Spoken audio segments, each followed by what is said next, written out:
पंजाब खित्ता पोठोहार में गंदम समेत चने की फसल तैयार हो चुकी है।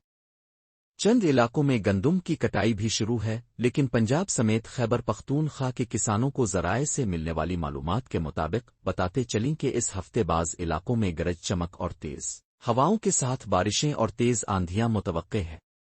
आज की वीडियो मौसमी असर से बचने के लिए पुकार तालागांग ने किसानों के लिए खुसूसी तैयार की है। आइंदा 2 या 3 दिन तमाम फसलों को पानी ना दें ताकि हवा की वजह से फसल गिरने का इम्कान कम से कम हो। जिन इलाकों में गंदम की कटाई हुई है वो गंदम की गुड्डियां एक जगह इकट्ठा करें ताकि तूफान और बारिश से महफूज हो सकें। खेत में तैयार सब्जियां और मेवाजात की बारिश शुरू होने से पहले कटाई करें और मार्केट पहुंचा दें ताकि तैयार फसल को बारिश की वजह से नुकसान न हो सके।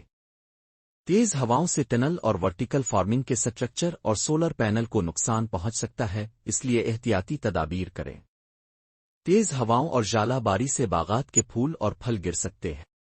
फूल, फल और पौधे जख्मी हो सकते हैं, इसलिए बारिश के फौरन बाद बागात का मुआयना करें और महकमा ज़राअत की रहनुमाई में फिंजासाइड और दूसरे खुराकी अज्जा की स्प्रे करें।